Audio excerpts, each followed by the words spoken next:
भाई सबूत देने का काम, सबूत जुटाने का काम तो पुलिस का होता है ना। अभियोजन की जिम्मेदारी होती है सबूत जुटाना। आपने अंकिता भंडारी केस में न पुलकित आर्य का फोन रिकवर किया, न अंकिता का फोन रिकवर किया। दोनों फोन मिसिंग है। कहाँ गए वो फोन? तो ये एसआईटी की जिम्मेदारी थी कि उन फोन को रिकवर करती, उसकी चैट को निकालती। लेकिन संदेह बढ़ गया है इससे।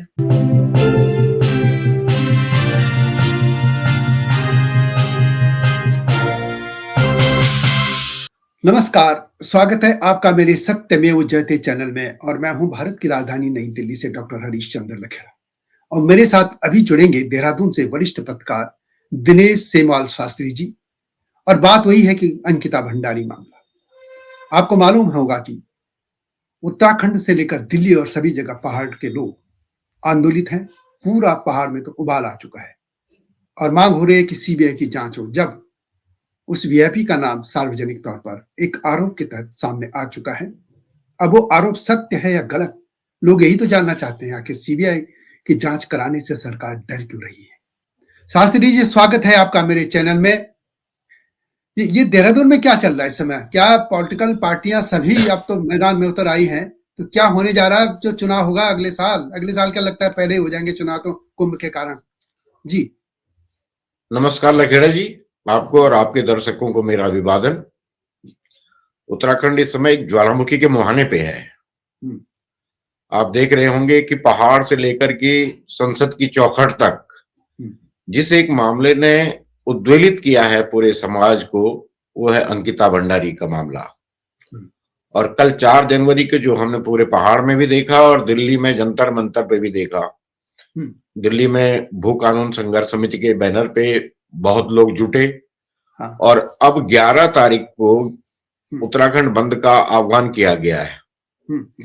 और मुझे लगता है कि ये धामी सरकार के लिए अग्नि परीक्षा का दिन है।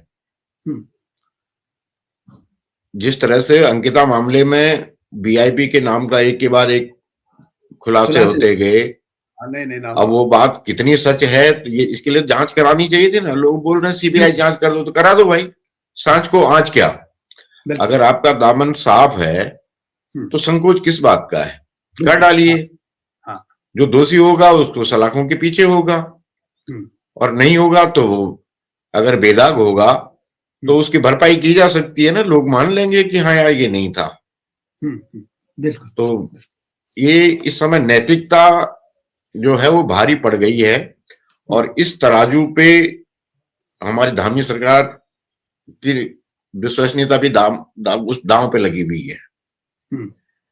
तो क्या लगता है आपको कि चुनाव में इसका असर होने जा रहा है?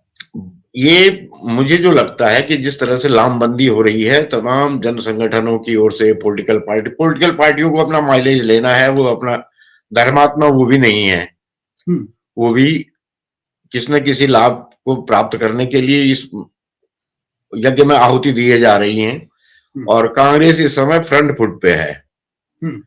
जब पूरा देश न्यू ईयर जश्न मना रहा था और उस समय पैठानी में जो कैंडल मार्च निकला वो अभूतपूर्व था। पैठानी में आप उम्मीद नहीं कर सकते कि इस तरह कुछ हो सकता है। उसके बाद 3 तारीख को श्रीनगर में गणेश गोदियाल ने मामले को तोल दी। और आज मेरी जानकारी में है कि वो चमोली में इसको आगे बढ़ा रहे हैं मामले को। और 4 जनवरी को जो देहरादून में हुआ, आप संख्या को कम ज्यादा गिन सकते हैं। आयोजक बता रहे हैं कि जी 10,000 थी। अगर आप उसको 5,000 भी माने तो 5,000 लोगों का सड़क पे आपको उतारना बहुत बड़ी बात है। जबकि आज परिस्थितियां बदल गई। 1994 वाली बात नहीं है। हाँ। 94 एक दूसरा मामला था। आज सारी परिस्थितियां बदल गई हैं। आपको 5 किलो राशन मिल रहा है, आपको तमाम सुविधाएं मिल रही हैं और बहुत कुछ परिवेश बदल गया है। हाँ। लेकिन इस एक मामले ने भाजपा को के नाक में दम कर दिया है। उसे इज्जत बचाने के लिए जिस तरीके से वो कोशिश कर रहे हैं वो भी बड़ी हास्यास्पद सी होती है। आप सुबोध उनियाल को, मंत्री को आगे करते हैं कि जी आप जरा इसमें सफाई दे दीजिए, और वो बोल रहे हैं कि जी जनता के पास सबूत है तो आप सबूत दीजिए। भाई सबूत देने का काम, सबूत जुटाने का काम तो पुलिस का होता है ना। अभियोजन की जिम्मेदारी होती है सबूत जुटाना। हम्म। आपने अंकिता भंडारी केस में न पुलकित आर्य का फोन रिकवर किया, न अंकिता का फोन रिकवर किया, दोनों फोन मिसिंग है। कहाँ गए वो फोन? तो ये एसआईटी की जिम्मेदारी थी कि उन फोन को रिकवर करती, उसकी चैट को निकालती। लेकिन संदेह बढ़ गया है इससे, बिल्कुल। अच्छा, इससे ये इनकार तो जो नहीं कर आपने, सकता कोई। हाँ, ये आपने उनियाल की बात की, सुबोध उनियाल। वैसे अभी मैंने कुछ देर पर एक लाइव भी किया था इसी में। मैं एक बात कहना चाहता हूं कि ये संभवतः इस सरकार ने, मुझे जो लगता है इसलिए किया कि वो एलएलबी हैं। एलएलबी का होने का मतलब वो कानून को जानता है। लेकिन मंत्री जी को ये मालूम नहीं है कि जो अब है भारतीय नागरिक सुरक्षा संहिता बीएनएसएस की धारा 176, उसको उन्होंने शायद पढ़ा भी नहीं है। हाँ, ऐसा उसमें ये ही है, लग रहा था। हाँ, वो लोगों से बोल रहे हैं सबूत दीजिए आप। सबूत जुटाना किसका काम है? पुलिस का काम है। वही मैं कह रहा सरकार हूं, जुटाए। इस धारा के तहत जिस तरीके क्राइम की मैं बात कर रहा हूं, उसमें पुलिस का काम होता है। आज लोगों का काम सिर्फ सूचना देना होता है। जैसे किसी के पड़ोस में मर्डर हो जाए, मारपीट हो जाए, तो लोग फोन पे बताते हैं ना पुलिस को, की हो गया, फिर पुलिस आती है, जी। तथ्य जुटाते हैं। निजी तौर पर आदमी तब देता है अपने तथ्य। जैसे मैं कह दूं जी कि मेरा जो बैंक से कुछ पैसा उड़ा दिया किसी ने, तो फिर मुझे तथ्य जुटा के पुलिस को देने होंगे कि भाई ये देने है। होंगे। जो मामले सीधे पुलिस नहीं सुनती है, उसमें जाते हैं, वो मजिस्ट्रेट के पास जाते हैं, कई मामले सीधे चले जाते हैं, उसमें सबूत आदमी देता है कि नहीं जी ये है। तो इसमें तो ऑलरेडी इस मामले की उसमें एक ही लाइन है कि भाई वो वीआईपी कौन था। तो हाँ, ये बस। मेरी समझ में आता कि उत्तराखंड के मंत्री लोग ऐसा क्यों करते हैं। कोई कहता है ऐप आ गया को बारिश बदलवा दे, कोई कहता है कि वही कहता है मंत्री की वो क्या नाम उनका, डॉक्टर धन सिंह, कि वो कभी मंत्री लोग जो है और जगह डॉक्टर ढूंढते हैं, हमारे यहाँ डॉक्टर लोगों को ढूंढ रहे, मरीजों को। ये लगता नहीं कि ये अनपढ़ अज्ञानता है मंत्रियों की। एलएलबी आदमी कह रहा है, इसको धारा के पता नहीं है, 176 धारा जो है बीएनएसएस की, जो जुलाई 2024 से लागू हो चुकी है। ऐसे मंत्री क्या करते हैं बताइए? तो किसी ने सवाल नहीं पूछा। मुझे लगता है कि मंत्री जी यही काम तो पुलिस का है, बताइए। ये भाजपा में कुछ भी हो सकता है। हाँ, हमारे उत्तराखंड में यूसीसी लागू है। हाँ, उसमें उसमें आप दूसरी पत्नी नहीं रख सकते। हाँ, और वो जो उर्मिला सनावर है, वो पूर्व विधायक सुरेश राठौर की दूसरी दावा पत्नी कर होने का दावा कर रही है। तो क्या उन पे यूसीसी लागू नहीं है? हाँ, और आश्चर्य ये है कि हमारे जो महिला आयोग है उत्तराखंड का, उसने भी इस बात का संज्ञान नहीं लिया। नहीं लिया, कुछ नहीं। महिला एक जो, और उसने तो ये भी संज्ञान नहीं लिया कि जो रेखा आर्या मंत्री हैं, उनके पति जो बिहार की महिलाओं के बारे में जो अभद्र टिप्पणी कर रहे हैं, उसका भी संज्ञान नहीं लिया। ये साहु साहब महिला है आयोग कहाँ का के? दायित्व, ये साहु महिला है आयोग का दायित्व होना चाहिए था ना। बिल्कुल, उसे उठा के यहाँ आपकी पूछना थू चाहिए थू हो भाई। रही है पूरे बिहार में, पूरे देश में हो रही है, और गलत है। महिला आयोग मौन बैठा हुआ है। तो ये मौन क्यों है? हाँ, आप कैसे लोग कह सवाल सकते उठा। हैं कि किसी स्टेट में पैसे में लड़कियां मिल जाती है? सारी नारियां तो भारत की हैं, है ना? जब बिहार को हाँ, आप कैसे कहते हैं? कल कोई पहाड़ के लिए बोल दे कि पहाड़ में तो ऐसे मिल जाता है, तो अपमानजनक है। हाँ, इसकी तो बोलेंगे निंदा, लोग। हाँ, इसकी तो निंदा होनी चाहिए, बिल्कुल। तो ये इस साहु है कैसे? वैसे ये बीच में थोड़ा टॉपिक आएगा, ये साहु है कहाँ के सज्जन? साहु तो उत्तराखंड में ये होते नहीं है। नहीं, ये बरेली के हैं बेसिकली। अच्छा, हाँ, और बरेली इनका कार्यक्षेत्र रहा है। जब से मंत्री बन गई उनकी पत्नी, तो उसके बाद वो यहाँ कर रहे हैं। और अक्सर ये विवादित ही रहे हैं। जब भी रहे हैं तो ये विवादों से इनका चोली दामन का रिश्ता रहा है। तो बहुत ये अच्छी तमाम छवि बात, तो उनकी है नहीं। जी, जी। अच्छा, तो अब ये बताइए, जैसे लोग सड़कों पे आ गए, अब बंद भी होने वाला, उसकी क्या तैयारी चल रही? हाँ, अभी तो 11 को जो बंद है, वो मुझे लग रहा है कि जिस तरह से मोबिलाइज किया है लोगों ने, इसमें यूकेडी के लिए भी एक मृत संजीवनी का काम कर रहा है। ये यूकेडी इस हाँ, बहाने एकजुट हो रही है, जो हाँ, हाशिए पर जा चुकी थी। हुँ, वो पार्टी अगर जिंदा हो रही है, तो अंकिता को ही श्रेय जाता है उसमें कि अंकिता के बहाने ये लोग एक हो रहे हैं। हुँ, कांग्रेस निश्चित रूप से इसमें बढ़त लेने की कोशिश कर रही है। हुँ, कल जो जन संगठनों का आंदोलन था, उसमें हुँ, सुबह सुबह हरीश रावत का आ गया कि मैं इसमें शामिल करूंगा। हालांकि वो हरिद्वार में उन्होंने अपना विरोध जताया, हुँ, लेकिन गणेश गोदियाल जब से प्रदेश अध्यक्ष बने हैं, हुँ, उन्होंने नाक में दम तो कर दिया है। हाँ, इससे इनकार तो नहीं कर सकते आप। कांग्रेस सड़कों पे दिख रही है। हाँ, हाँ, कांग्रेस अब दिखी है, जो पहले केवल बयानबाजी तक सीमित होती थी, बस उसे बस बस। गोदियाल ने सड़क पे ला दिया है और वो मुखर हुई है। मुखर भी है। बीजेपी के ऑफिस पे प्रदर्शन करना, हाँ। आमतौर पर एक राजनीतिक दल दूसरे दूसरे राजनीतिक दल के उससे परहेज करता रहा है, लेकिन इस मामले में वो फ्रंट फुट पे खेल रहे हैं। हम्म। तो जाहिर सी बात है कि गोल तो 2027 ही है। बिल्कुल, बिल्कुल। और एक हाँ, और तो बात बता दूं, वैसे मैंने एक बार पहले भी इस पे कह चुका हूं कि ऐसा है कि ये अभी कुछ दिनों पहले प्रधानमंत्री नरेंद्र मोदी ने उत्तर प्रदेश के मुख्यमंत्री योगी आदित्यनाथ और फिर उत्तराखंड के मुख्यमंत्री पुष्कर सिंह धामी, दोनों से अलग अलग बातचीत की है। उसमें यह है कि संभवतः चुनाव अक्टूबर नवंबर में हो जाए इसी साल। वो इसलिए कि कुंभ होने जा रहा इसमें, हाँ, हरिद्वार 2027 में कुंभ है। पुलिस भी चाहिए तो और हाँ, चुनाव हो होंगे सकता है फरवरी उसके लिए 1 महीने 2 महीने पहले कर दें। ये कुंभ के कार्य तो चल ही रहे हैं। बिल्कुल। तो तो ये हो सकता है, संभावना है हाँ, ना? तो अब इसलिए 27 इनको मार्च जल्दी में करने ड्यू का। है चुनाव। हाँ, तो 27 मार्च में उसी दौरान कुंभ होगा, 14 जनवरी से कुंभ शुरू हो जाएगा। हाँ, हाँ, हाँ। तो तो अब ऐसे 14 में जनवरी, यानी मेरा कहने का जल्दी इनको चुनाव में जाना पड़ेगा। इसका मतलब यदि इनको टाइम कम है तो ऐसे हाँ, में ये इस मुद्दे की। परिस्थिति जन्य जो है मजबूरियां हैं कि इनको चुनाव दिसंबर तक निपटा देना होगा, तो उसके बाद ही वो हो सकता है। पर नहीं, मैं ये तो कह रहा हूँ कि यदि जल्दी चुनाव होते तो उसमें अंकिता भंडारी जैसे मुद्दों से निपटेगी कैसे भारतीय जनता पार्टी या उनकी सरकार? हाँ, हालांकि उनकी मंत्रणाएं तो हो रही हैं। कल भी मुख्यमंत्री धामी कई लोगों से इस बारे में उन्होंने मशविरा किया, उसके बाद वो दिल्ली गए, फिर शाम को वापस लौट भी आए हैं। तो चिंतन तो हो रहा है, लेकिन हाँ, मुझे लग रहा है कि उनको अंधेरे में हाँ, कोई राह सूझ नहीं रही है। हाँ, क्योंकि अभी तक मामला का बड़ा। हाल तो यही बताता है। हाँ, और हाँ, ये यही बात। भारी पड़ रहा है इस समय। संवैधानिक मामला भी है और नैतिक, उससे बढ़कर के नैतिक मामला है, जिसके लिए बिल्कुल, देवभूमि उत्तराखंड को जाना जाता है। जाना और नैतिकता जब सर्व भारी पड़ने लगती है, तो तब फिर सत्ता निश्चित रूप से कमजोर होती है। है। हाँ, तो इस समय अब एक दबाव बात। में तो है, हाँ, अब देखिए एक भाजपा मैसेज जो दबाव गया। में है।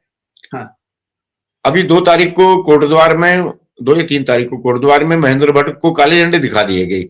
और ये अप्रत्याशित हुआ कि सत्तारूढ़ दल के अध्यक्ष को काले झंडे दिखा दें लोग, तो बहुत चिंताजनक बात होती है ये। हम्म, हम्म, हम्म, हम्म, हम्म।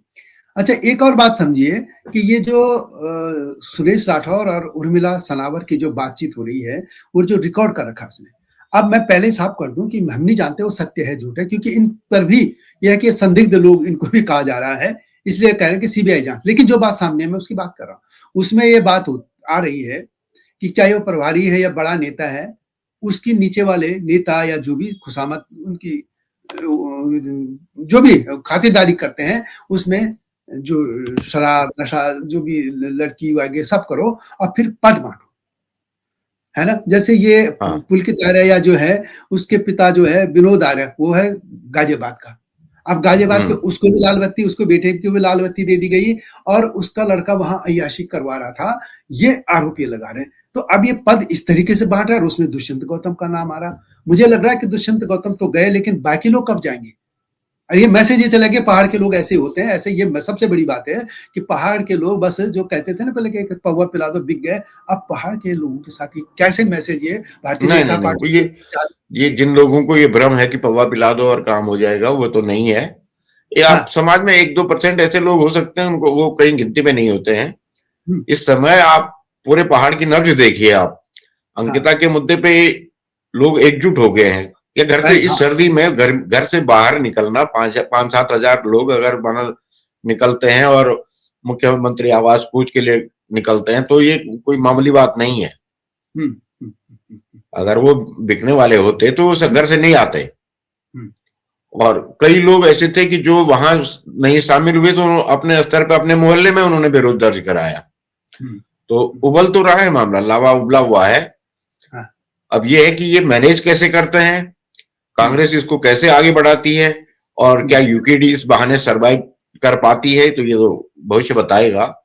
लेकिन सवाल जब नैतिकता का होता है, तो तब बाकी सारी चीजें गौण हो जाती हैं, और नैतिकता का एक बहुत बड़ा जो है हम्म, मानदंड स्थापित होने जा रहा है इस बार। हम्म। और ये भारी पड़ रहा है बीजेपी को। भारत भारत तो कुल मिला के भी ये देखिए ना 10 साल इनके अब इलेक्शन तक 10 साल की सरकार यानी एंटी इनकम्बेंसी 10 साल की हो जाएगी। इसके अलावा इस तरीके के मामले भी आ रहे हैं। इसके अलावा बहुत से कई आपस में गुटबाजी है ही। एक बार हम पहले कह चुके हैं कि पार्टी गढ़वाल, कुमाऊं, ब्राह्मण, ठाकुर इस तरीके से बटी दिखती है भारतीय जनता पार्टी। काम उस तरीके से नहीं हो रहे हैं।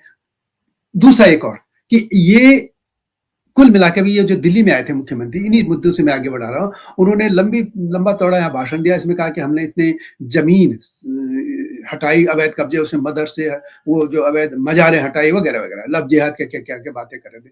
सवाल ये है कि क्या अब भी भारतीय जनता पार्टी को अपने काम की बजाय या मोदी की चेहरे के बजाय या हिंदू मुसलमान से ही फायदा लग रहा है? क्योंकि कांग्रेस को तो फायदा है कि भाई मुस्लिम आ गए, उनको वोट मिलेगा, चाहे रोहिंग्या हो, बांग्लादेशी या दूसरे लोग हो। या कांग्रेस, बीजेपी अब उसी नारे पे उत्तराखंड में भी करने लगी राजनीति, जबकि वहां ऐसा होने के बजाय विकास के मुद्दों पे होना चाहिए था। तो मैं कल के भाषण से तो यही लग रहा है मुझे। बिल्कुल होना चाहिए। वैसे लखेड़ा जी, आप भी सहमत होंगे कि पिछले 7-8 साल में ऐसे बड़े काम हुए हैं जो यहाँ के विकास के लिए ग्रोथ इंजन का काम कर सकते हैं। आपके 4 धाम रोड बहुत बढ़िया बन गई है, कनेक्टिविटी अच्छी हुई है, बहुत विकास, इसमें दो राय नहीं है, विकास के बहुत काम हुए हैं। ये तो लेकिन इस मामले ने सब पे मिट्टी डाल दी है।